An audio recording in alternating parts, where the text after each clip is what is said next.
Kumukulo na yung chicken barbecue natin. Yung kapatid ko na una siyang umuwi. Kaso nga lang, hindi naman niya alam kung ano yung lulutuin. So, ako pa din ang nagluto. Smells good kasi may ano siya. Ano pa to? Tanlad.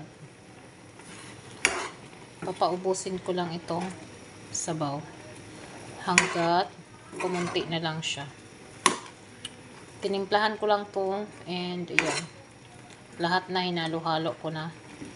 And, pakukuluan natin hanggang umunti na lang yung sabaw. Maging barbecue siya kasi mahirap dito magluto ng barbecue sa uling. Kaya ang gagawin natin barbecue sa kawali. Kumukulo na siya. Okay na yung lasa niya. Kulang na lang ng asin. Ang hirap maghanap ng tuyo dito. Wala kami mahanap na tuyo dito. Hindi ko alam kung anong nangyayari sa supply ng mga soy sauce dito na galing sa Pilipinas. So, antayin na lang natin na maluto ito.